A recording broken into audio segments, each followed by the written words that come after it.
Hello everyone, this is Mandy Straight and you are back with Messy Designed Life. I am so, excited to share this week's episode with you. It's something that I have been thinking about for a long time and just keeps coming into my life. And this is something that I feel so strongly about, and I know that I'm not the only one because I think we are in a sort of revolution. I think that this is a singular time for today's topic that hasn't been talked about, hasn't been addressed the same way in history that it is being addressed now in society. And I think that we, all of us, we have the opportunity to be at the forefront of this issue and change the mentality on it for the better. I mean, it's going to affect all of us. And if you are looking at a video recording of today, if you're seeing the video and not just the audio, I want to introduce my little sidekick that's on my lap because I am dog sitting, and this little girl she's so sweet. I'm dog sitting this little Chihuahua. You're not seeing her face right at the moment. She's so sweet, and this girl has some, her attachment is the anxious attachment style. So if I put her not on my lap, she will probably whine. So I just decided to let her join today. And you'll probably see her face later. Her name is Ziggy. And if you can't see the video, Ziggy's joining us anyway. She's just taking a little snooze while we have a chat. So today we are going to talk about being old and aging. And I think it's not going to be the same as the way that we have talked about it before. Last episode, we talked about turning 42, using that kind of, Hitchhiker's Guide to the Galaxy, using that as the metaphor that 42 is the answer to life, the universe, and everything.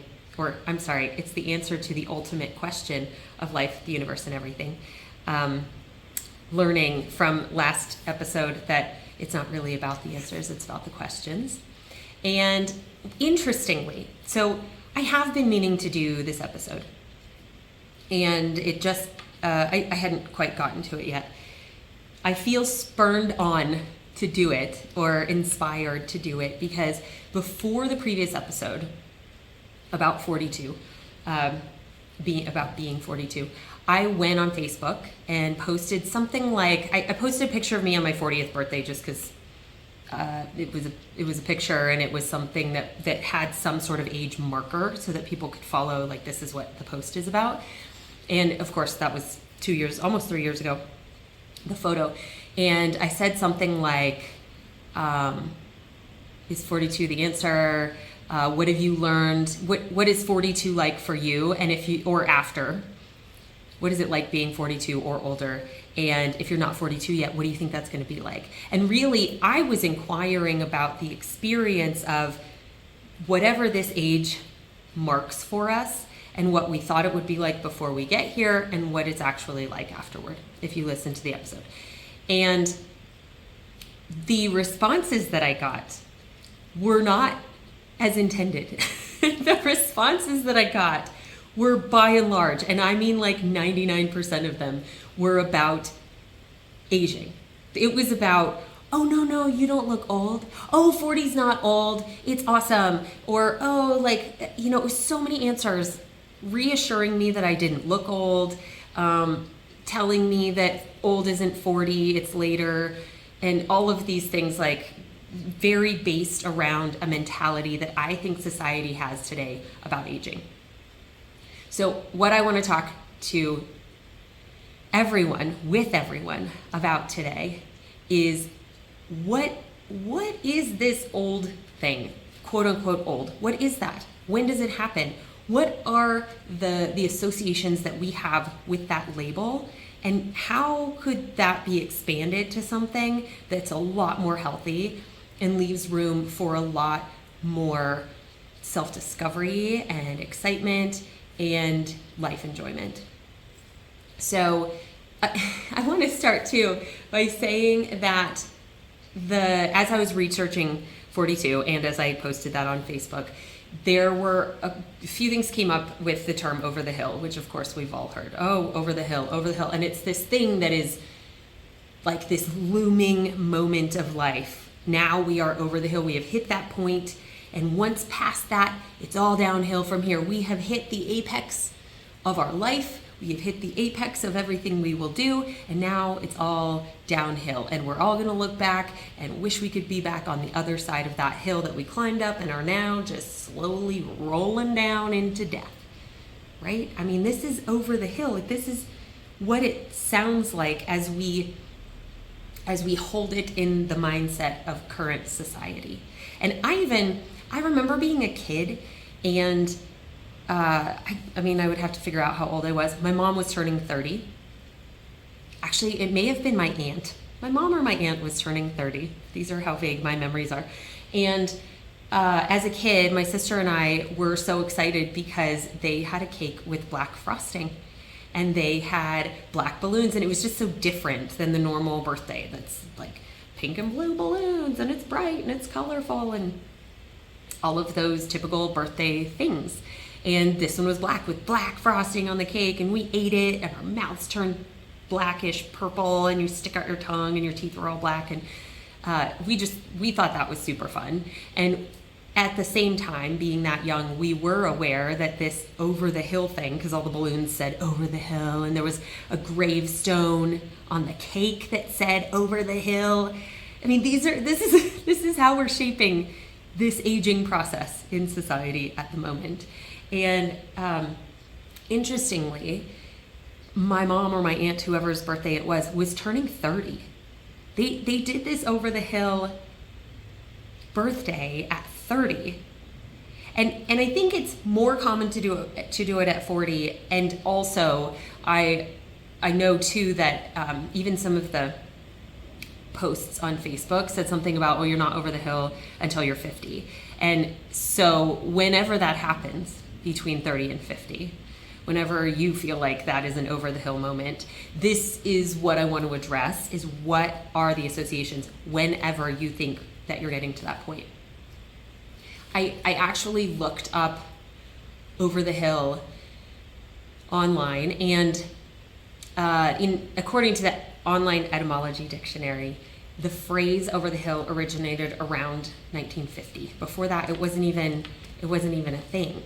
And the reference, let me read this to you. The reference is that for the first part of our lives, we're going uphill, then we reach a peak. Thereafter, we're descending and declining. Merriam-Webster dictionary defines over the hill as advanced in age and past one's prime.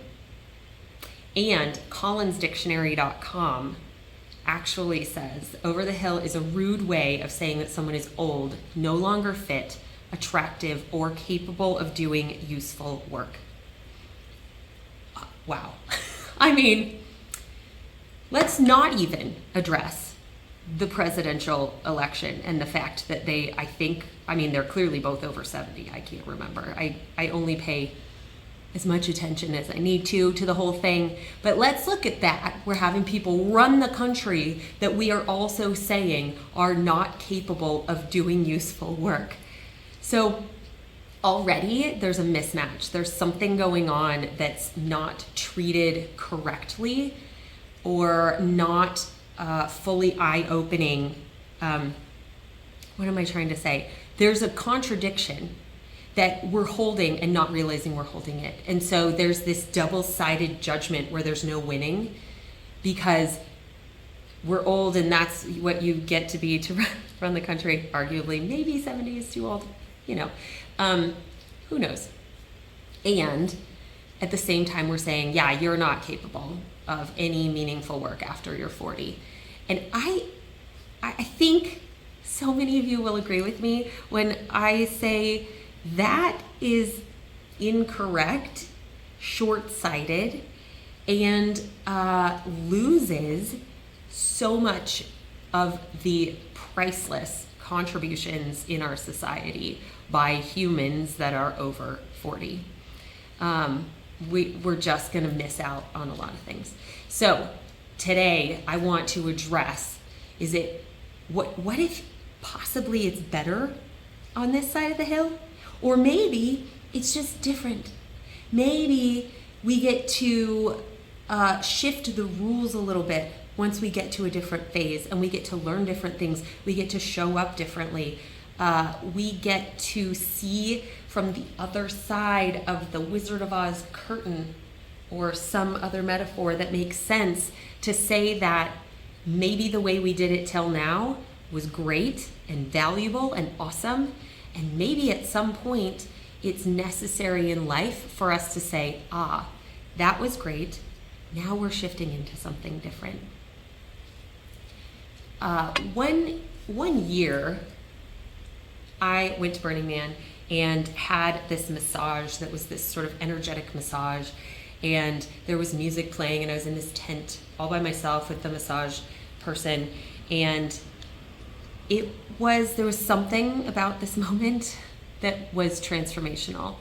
And I don't remember, I wish I could remember my intention that I set for the massage, because I think that would be really helpful. Regardless, because I can't remember it, there was, as woo-woo as this sounds, take it or leave it, or put it in a different context so it makes sense to you. Women have the archetypal transitions and phases of our lives, right? There's the maiden, the mother, the crone. I think there are actually some others, sorry if I'm forgetting them, but at a base level, those are the phases. And the maiden is the young woman, and she's beautiful, and there's a lot of focus around love and around beauty. And the mother, of course, is the mother. And there's value to the mother. There's caring, there's offering, there's love and nurturing that the mother is bringing. And society could not function without the mother. And also, the crone is intelligence, wisdom, experience. There's a peacefulness and ease that's available in the crone phase because there's less angst and less need or desire to be racing around and trying all these new things, because you've tried a lot of things and now you can settle a little and hold space in a different way. In this massage at Burning Man, through the massage and the interaction and the experience, I had the opportunity to move from maiden to mother. And that, to me, sounds weird to say out loud. So if you think it sounds weird, that's cool. We're on the same page. I went in as a maiden. This happened, I was not quite 40. I was late 30s.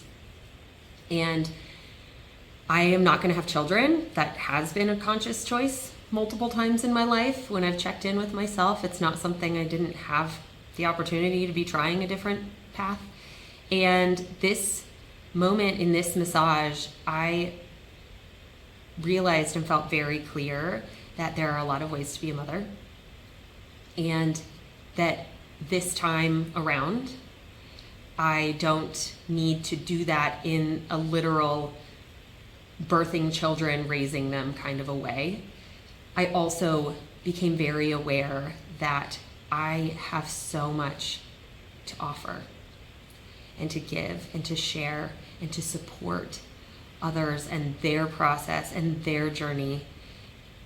And I am so grateful for that experience, because one of so many that I think progress and I could add to as time goes on and I look back to that, one of so many things that I got out of that experience is that I came out of that tent, I walked out of that tent, and I didn't have the same need to be the maiden.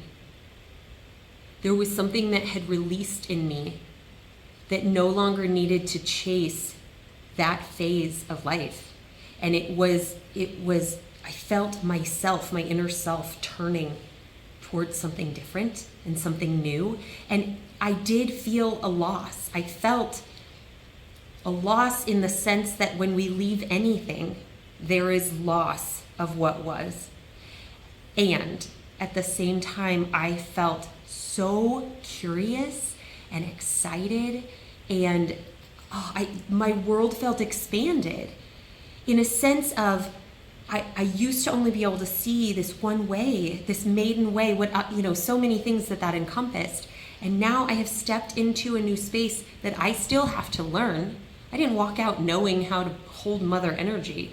I walked out no longer needing to stay in maiden energy.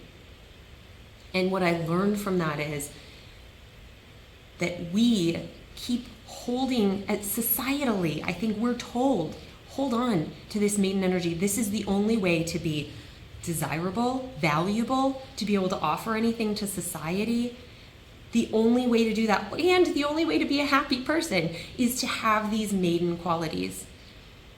And me walking out that day and saying, oh, I get a whole new matrix to be involved in here within myself. I get a whole new set of parameters from which to inspect and experience life. And so I'm very grateful for that experience. And what it did is, as with any transition, it opened up a whole new set of challenges that include, how do I embody this mother role? How do I embody this? And really, within the mother role, how do I embody being a woman who is not the center of attention, is not trying to be the center of attention, not saying that I ever was, but who is not seeking that kind of attention, who is seeking to identify what I can give, who is seeking to hold, who is seeking to understand myself and put my attention from the inside out on myself and say, who do I want to show up as, in a way that's not identified or limited by society and the outside. Because I think so much of what's expected by the outside is for us all to be in our 20s. So here's something that happened as well. And I think it was maybe after that. It was after the Burning Man situation. I was on my Pinterest feed and doing interior design. I am on Pinterest, daily, multiple times a day. And it's my happy place, my Pinterest feed. I could spend hours on there because it's so beautiful. It's so many different ideas, images for me to interact with, right? It's rooms and spaces, it's jewelry, it's quotes, it's fashion, all of that visually I get to interact with on Pinterest in a way that, all day, people. I could just scroll and pin all day. And I'm scrolling through and I'm looking at some fashion posts, and I start realizing, and I think I had some thought like, oh, but that wouldn't look like that on me because I'm not 20 or 25 or whatever the model was in the photo. And I was like, well, yeah, of course it's not gonna look like that on me. I'm 40 or however old I was at the time. I'm 40, it's not gonna look like that. And all of a sudden, I have this awareness that if my feed continues to be filled with something I'm moving further and further away from, I'm going to feel more and more like a failure.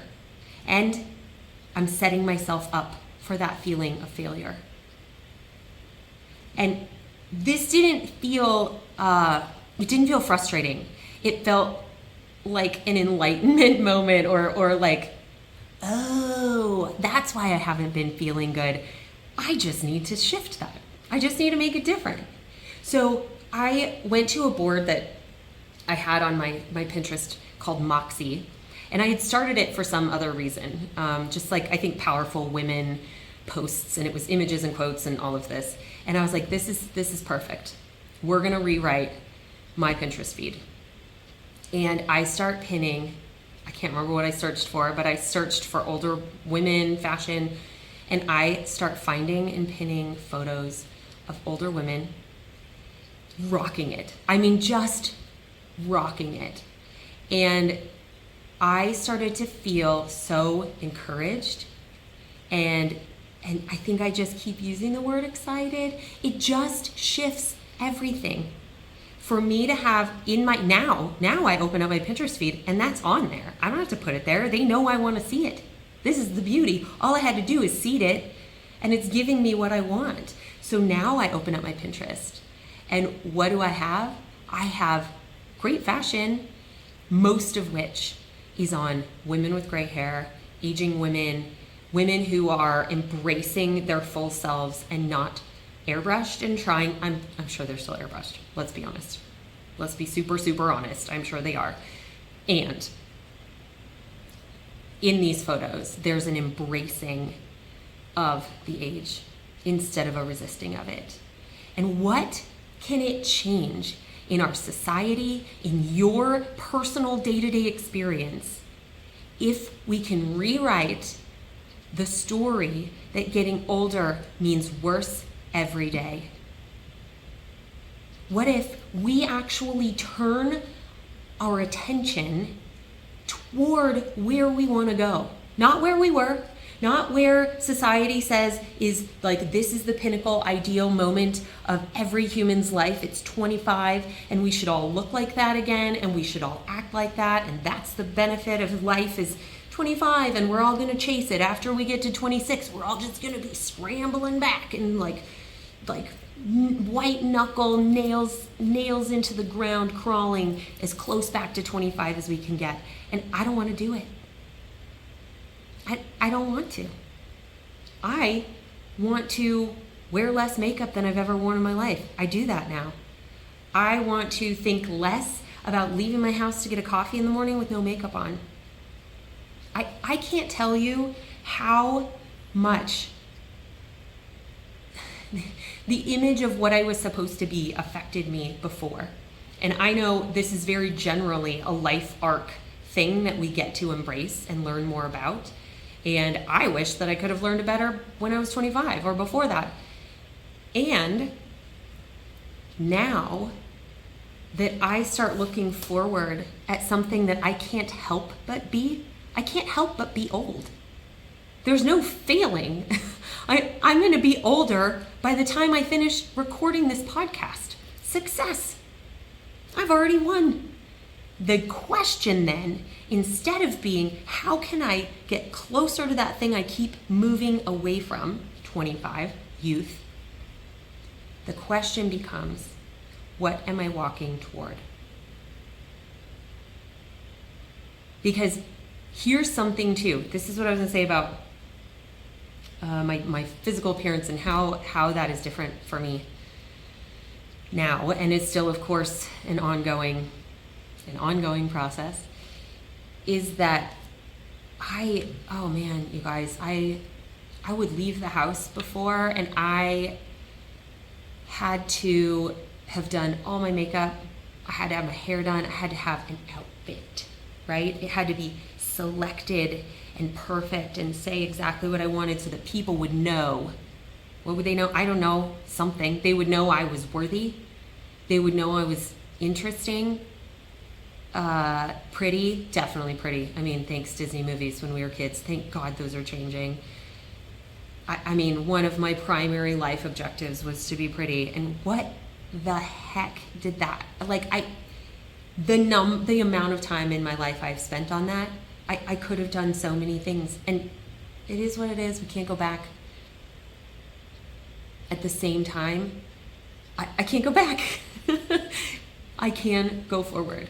And it has changed everything for me to turn toward where I'm going and say, what if I get really clear on 60-ish year old women that embody what I want to walk toward, who I want to be?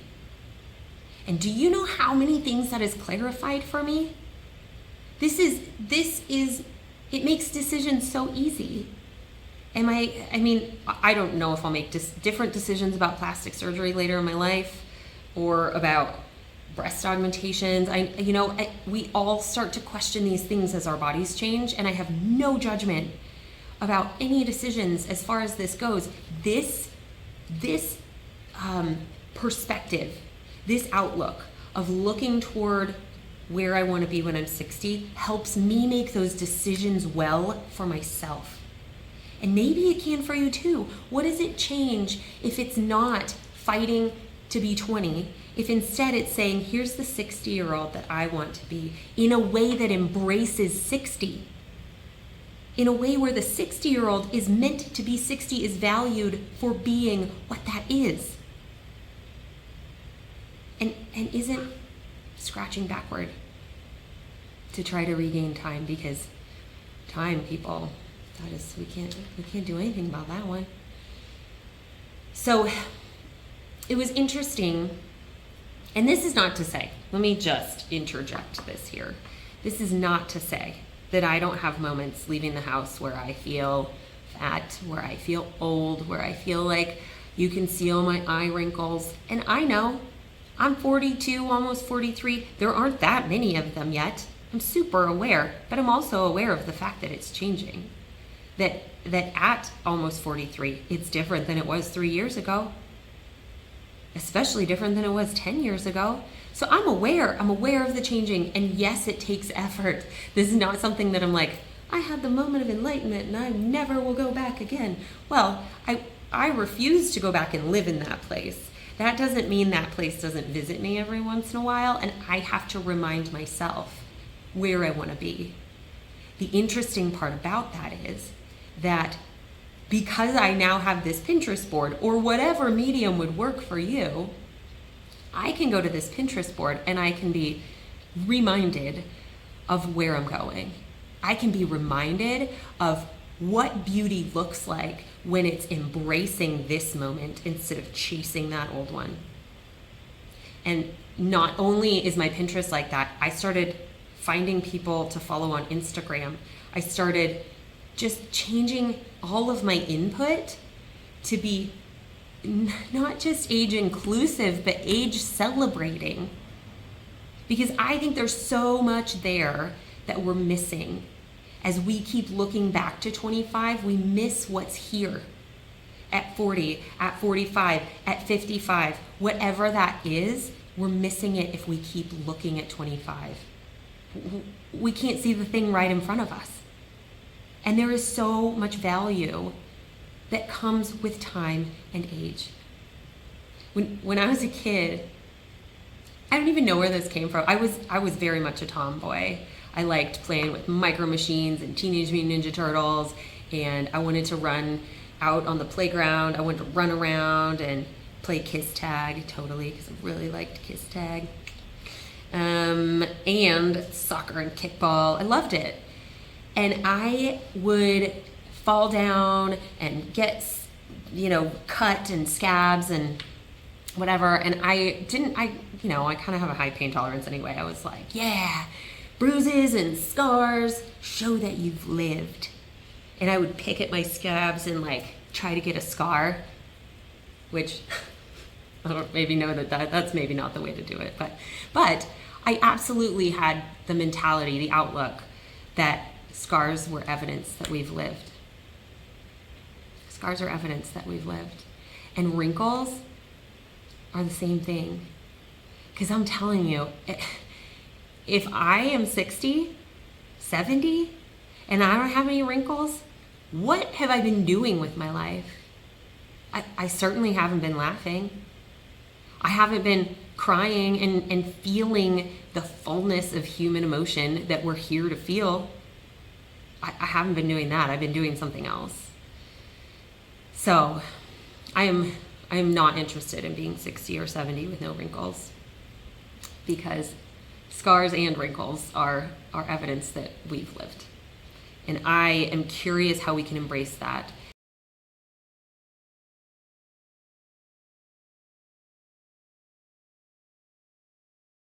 In the same mentality, I'm curious, once we get rid of that label of old and we say, I am now, I am 43, I am Mandy in 2024. I mean, once I start taking off this label that's like a limiter, what's available? My partner and I have the little scooters, because we live downtown. We have those little electric scooters that you can go around on, because then we don't have to park and we can go to fun places that if we don't feel like walking, or if it's just a little too far, we can take the scooters. And I think they come with limiters, or at least these were used. So they used to be lift scooters that somebody then sold after they had too many or recycled to get new ones. And my partner, of course, being the speed demon that he is, took off the speed limiters because they had speed limiters. So now those scooters cook. They go quick. And you gotta, if you get on that thing and you just floor the gas, and by floor I mean with your thumb, maybe a different kind of floor, if you floor it with your thumb and you just go as fast as you can, it's a little too fast. You gotta start slower. And what I'm curious about is if we take off this limiter that society has put on, that is, don't be old. If we take that off and we're like, cool, old, NA, I have no reaction. It's an inert reaction, this thing about being old. If I take that off, what else is possible? That's what I'm curious about. Because if I stop trying to stay young, what can I do? And I know, just like with my massage, that in transitioning out of this seeking of and idolizing of young, and embracing that maybe we are not that anymore, in doing that, there is something to be mourned. This is not something that I am lightly just saying, hey, cool, turn this way and keep going. Like it's simple and nothing needs to go with that. There is a loss. There's a loss inherent in saying, I'm not trying to be back there. There's a loss inherent in saying, I am acknowledging that I never will be, no matter how much I try. There's a loss in turning from looking this way to looking towards something different. There's always a loss. So I think as we start working to shift this perspective and find what's possible, there's also a necessity to say, what specifically for me in my life feels like a loss as I do that? What can I acknowledge and mourn and respect that I am turning away from, so that I can healthily release that and not be chasing it anymore? Then, as we do that, which will be an ongoing process, of course, but as we do the first phase of that, then turn toward something new, the question becomes, what is possible now? What have I been missing out on? Maybe there's some mourning in that. Man, I've been chasing 25 so long, I didn't realize how great it was to be 35. I don't know. I mean, I know I'm young. I think even at this point, if I weren't doing this now, I can picture myself at 60 saying, oh my God, why didn't I realize that 40 was fine? And not just fine, why didn't I take 40 and say, hell yes, what am I doing now? So I want to preempt that and do that mourning of the maiden part of my life now on an ongoing basis. Maybe I might find new things and mourn those. There might be something new. I'm telling you, the difference between 40 and 43 is big. The number of things that have changed in the last 3 years as far as aging, my hormones are crazy, I have hot flashes, I definitely have more wrinkles in 3 years. I mean, at 40, I was like, wow, what are you talking about? This is easy. To some extent, easy. As far as feeling old, it felt a little bit easy. And then after 40, it started kicking in. And I had to get real about what I felt about it. Within this whole shift of mentality, perspective, and how we're holding this concept of what it means to be old, there's a concept that I want to introduce that is getting aware and conscious of our measuring sticks. And we have these all throughout our lives, and usually they are unconscious, and they create angst and pain and frustration because we don't realize that we're using them. So in this context, what that is what is my measuring stick? How can I look like I'm 25?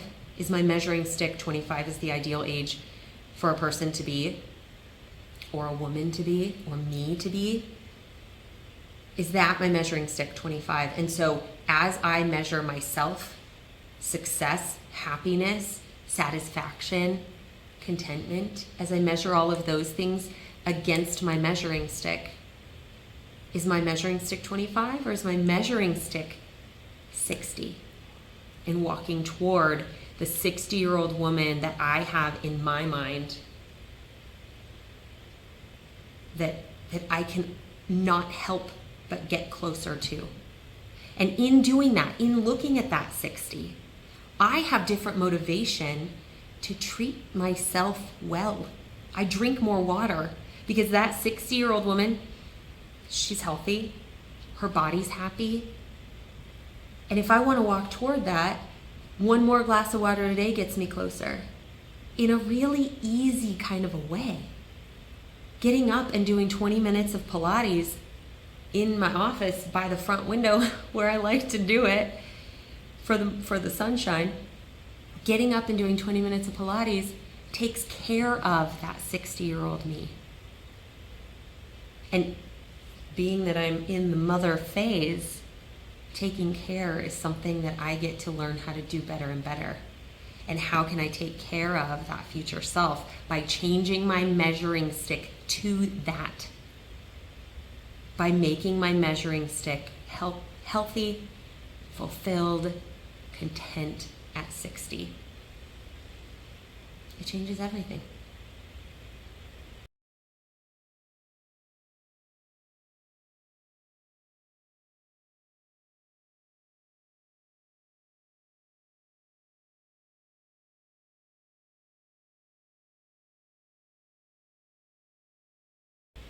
When I was 20,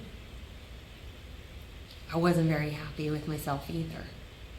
So at 40, looking back to being 20 and saying, wow, I should have realized that then, so now I'm going to spend 40 wishing that I was 20 because when I was 20, I wasn't 20. And then when I'm 60, I'm going to look back at 40 and say, wow, I wish I would have realized when I was 40 that it was actually pretty good. I don't want to do that. And I think the way we stop that momentum is everything that I've just talked about. Start looking forward. Start being curious about what I have, what you have to offer right now. And not only that, here's the thing, you guys. This changes so many things. It changes what I look at my partner. He's older than I am. He's a decade older than I am. Sometimes it doesn't feel like that. I know everyone can relate. He probably looks at me sometimes and he's like, wow, it's so clear you're younger than me. So this is not just, bashing on my partner. We all are children. Let's be honest. We're all children. But I look at him sometimes, all the time, and I'm telling you, I don't want him to be 25. When I turned 40, we went to Vegas and it was so fun. We did all the things. We did the helicopter ride over Vegas at night to see the lights. We went to the burlesque show. I think maybe we went to a drag show. We went to Thunder Down Under. And you know what? Those boys are so talented and they are so muscly and they look very, very nice. And all I could think was, while I'm watching them, is, wow, this is really physically feat. Like they have worked out a lot. I appreciate the effort they've put into this. I appreciate the show, and they are so young. And this is not what I am looking to connect with at this phase in my life. And that's so not a judgment. That is, how amazing are those young guys at being young guys. They're so good at it. And at 40, or now after 40, am I looking for a young guy? Or am I looking for someone who, just like me in my mother phase, am I looking for someone who's in a different phase of themselves, who has learned more things in releasing trying to look like that 25-year-old guy with the six-pack, who can do all of the intricate very vigorous thrusting motions. Am I looking for that? Or am I looking for someone who has embraced that when they were there? Maybe, who knows, embraced themselves when they were there and now are embracing themselves where they are. Because being with a partner who can embrace themselves where they are reminds me, helps me, we just get to help each other remember that we're not trying to be 25 anymore. And I don't mean remember like we're saying it out loud. I mean, the way we choose to live our life embraces different things than chasing all of the stuff that I was chasing at 25. What a freedom. It's so freeing. So I go back and I look at those posts on my Facebook with all the people saying, oh, you don't look 40. Oh, don't worry. And it was so interesting to understand where that was all coming from while not buying into it at all. And saying, thank you, but I wasn't worried about looking old. Thank you. And I really like being 40. And I would never go back to 30 or 25. I mean, I have to say one other thing. I talk to people, one thing, who knows? Who knows? It's all a thought process here. I talk to so many people and they're like, man, youth is wasted on the young. And I'm like, which part though? Can we pull apart this measuring stick and actually examine it and say, which parts do you feel like you can't have anymore? Well, my body isn't what it used to be. Nope, it's not. It's not. And you know what? It's something else now, which could be cool in its own way. Can we get curious about what that is and what's different and what's present and available? I'll tell you, my digestion is different. I can't have as spicy a food all the time. I like spicy Indian and Thai food, like spicy. I can only do that every couple weeks. I did it yesterday and I was up in the middle of the night anxious, and I am convinced, I mean, we'll see if that pans out, but I am convinced that it was the spicy food that I woke up at 2 a.m. with high anxiety. Also, I can't really have rice. I feel really lucky. I don't have a lot of dietary restrictions. But if I eat as much rice as I used to, my body's not very happy. But the thing I've heard a lot too is from other people my age, friends, as we go out and chat, is that we just don't sleep well when we drink too much. There are certainly things that my body won't do, and I feel grateful for that, because if my body could still do them, I wouldn't be as aware of how they're affecting me. There's this toughness. I just think of little kids like running around and kind of bumping into things and falling on the ground and getting back up again and running around some more. And I'm not that anymore. And it's okay. And my body asking me to slow down or be conscious and aware of what I'm putting into it, I feel really grateful for that. Does that mean I'm not disappointed I can't eat the rice the way I used to, or can't eat the spicy vindaloo every single day if I want to? Sure, I miss it. And, oh my God, what else is here? If I'm like, yep, I don't know, things change, can't do that anymore. And I start to just accept it instead of saying this is a loss. If I say this is a shift, this is different. What can I do better now? And maybe it doesn't have to do with my body. Maybe my body stuff isn't better now. Maybe it's awareness, depth, the ability to hold for other people. I mean, all of those things are different. And I couldn't have had them, that ability to listen to nuances from inside of me out. Hey, your body doesn't want to eat this. Hey, doing this thing in my life affects me in this way, which means that I can't show up for other people as well. If I weren't aware of those nuances, I wouldn't be able to continually improve on the nuances, because I would just be a bumper car. I'd just be a bumper car, like bumping around like I was when I was 20. I was like, nothing affects me. I get a bruise, it's gone the next day. Like when I fall down and But the body, it's not the same. And that's okay. Now, I got a bruise. I've always had bruises. I never knew where they came from. I think I just am like, I don't know, walking around not noticing because I have a high pain tolerance. But the other day, I had one on my knee and I was like, I have zero clue where this came from. And I would have remembered like falling on my knee, and I don't. So I think I'm bruising more easily. What does that mean? I get to slow down. That kind of sounds nice. I'm not gonna lie. Kind of sounds nice. So I also wanted to leave you with a couple of inspiration humans. These are all women because those are the people that that's who I'm looking to very specifically for myself. And I'm sure we can all find men or non-binary or all of the spectrum of humanity as older humans that we can appreciate for them standing up and being what they are at their age.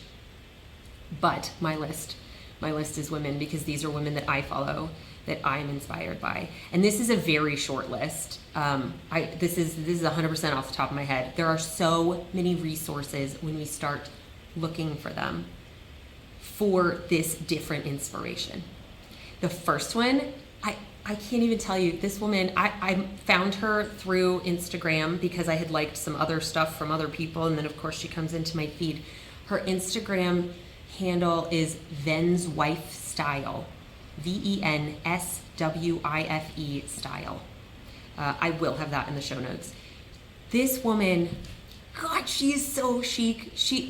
Her Instagram posts usually say at the bottom, I'm 58 and here's how I wear a pencil skirt, or I'm 58 and here's how I wear a neon top, or whatever the thing is. So clearly this woman is 58. She has this fashion channel where you literally just watch her hold up the thing, pencil skirt, whatever it is, and she starts putting on an outfit, and oh my God, she's so chic. I want to be myself. I want to be my own version of this woman so hard. Like oh God, she's so cool. And she is so much more cool to me than some young 20-year-old that's like, look, I just threw on a sweatshirt. Don't I look chic? Because they can do that. And I am 40 and I can't do that. I don't look chic in a sweatshirt. Probably. I don't know. We could work on that. Maybe. Why not? I look chic in a sweatshirt. I look 40-year-old chic in a sweatshirt. That's fine with me. Also, Ven's Wife Style, you look so stinking chic in every stinking thing you do. I just love you so much. Like, I'm like fangirl. I post weird comments like, I hope they're not weird. I'm just so enamored. I'm like, you look so pretty in that. Sad face, like crying face, crying emoji. Like, I just am so overwhelmed by how wonderful this woman is. And she's not doing it in a way of trying to be 20. She's doing it in a way of, I'm 58 and here's how I wear this thing with some style and some spunk and some moxie. And it's unapologetic. It just is what it is. And it's not even like, I'm 58, deal with it, I will wear what I want. It's fully embodied and embracing, and I love it. So Ven's Wife Style. We talk, I think I probably bring it up every single week, but the podcast, We Can Do Hard Things, all three of those women are over 40, and God, love them. Their perspective, their insight, their vulnerability, the way that they approach the people they interview and the topics that they are interacting with and sharing is so inspiring. And I think all three of them would tell you they would not be able to offer that kind of inspiration if they weren't over 40. When they were younger, of course we're using 40. This is 40 is arbitrary, right? But we're using it as a line because whatever, this side of the hill. I would bet you all three of those women would say that if they had done this podcast 20 years ago, it would not have been what it is now. It would not have been the same kind of content, and they would not have been able to offer the same insights and value that they are offering now because of the wisdom that they have gained getting to and past 40. We Can Do Hard Things. Oh gosh. Glennon, Abby, sister Amanda. I love you so much. Another woman that is just so inspiring. She goes by Accidental Icon. The story I heard, did not check this out. This is just what I heard. So if I'm wrong, revise as needed. The story that I heard is that this woman, I don't know how old she is. She's probably 70 now. She has this short little white haircut. very chic. And I heard that she was at a fashion week somewhere, maybe New York, maybe Paris, don't know. And some photographer saw her from behind and thought she was a model. You know, she has gray hair, but I mean, that's like a kind of an edgy, cool, stylish thing for young people to do. So anyway, the story I heard is that she was seen from behind. Someone thought she was a model in Fashion Week, and she was not. And they had her turn around, and they started taking pictures of her, and which is why she calls herself Accidental Icon. And she has a lot of great insight about what it means to be older. She has a book called How to Be Old. I've not read it yet. I actually just found it out when I was trying to find her name, which is Lynn Slater, Lyn, Lynn Slater. I will be getting her book, How to Be Old. I'm super curious about the wisdom she's bringing to life in these other phases that aren't the maiden part of it. So maybe we can talk about How to Be Old later, meaning the book that just expands on today. And the last one that, again, this was just the short list, like just bam, bam, bam. These are the people that are an active part of me really being excited about getting older. The last one, I mean, Queen Elizabeth Gilbert. Stunning. I mean, this human,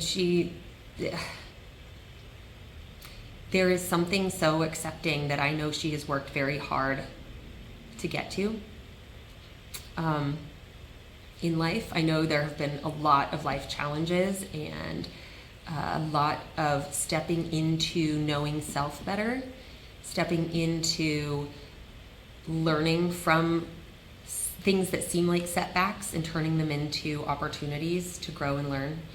And every time I see posts, they feel so centered, so grounded, and so not concerned with age. And let me make sure I have all the perfect makeup on. That's not where Liz is coming from. And I am so grateful. I'm so grateful to have women to remind myself that I get to explore myself. This is the other thing, okay? And then I really am gonna leave you. This is the other thing, is that as we all do this, not only are we giving permission to everyone else to do it, not only by me embracing old is fucking rad, that's the way it came out right now, and that's the way I'm sticking by it. Not only is old rad and awesome, and I'm super excited and curious about it, and of course I'm still adjusting and learning to love my eye wrinkles. Not only is old rad, as I embrace that, learn to listen to myself in a different way. I'm no longer listening to the outside of here's what a beautiful woman looks like I did when I was in the maiden phase in my 20s. Maybe some of you in your 20s in your maiden phase didn't do that. Maybe you were coming inside out. I mean, I did sometimes. I could. I knew, I was aware of that. This wasn't a new concept to me, but I tried so hard to embody it, and I did as well of a job as I could do at the time. And now I can do a better job, a different job that is more conducive to expanding from who I am. So expanding into this space allows me to listen to what it is that I want, who it is I want to be, who it is that I already am, and unlearn to come back to looking forward at creating the person I'm becoming from the person that I am, rather than creating the person I'm becoming from the outside. I'm supposed to be. I'm creating that person from inside so that it's like this manifestation situation.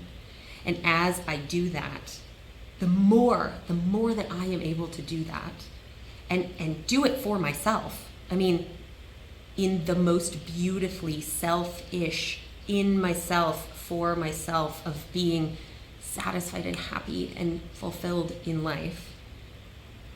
The more I can do that, the more I offer others the opportunity to do the same, which is what this short list and so many others that I am looking to remember that they are doing for me. So I'm asking if you want to join me in redefining this thing. If you want to join me in not cowering away from old, in stepping into it and saying, Dude, old is where the real party is. It's just a different party. And the 20 party is great when you're 20, and the old party is great when you're old. And I'm gonna figure out how to have the best old party I can have. I invite you to come with me. Would love to hear your thoughts, hear your comments, hear if you've been going through the same thing, or if you haven't thought about this, and which parts of this maybe help you look forward and not back at 25. Here's to being old. Here's to podcasts about interior design that don't really talk about interior design, because interiors are not just our spaces. They're ourselves and our bodies and our minds and our spirits and how we're happy. Thank you so much. I love you all, and I will talk to you soon.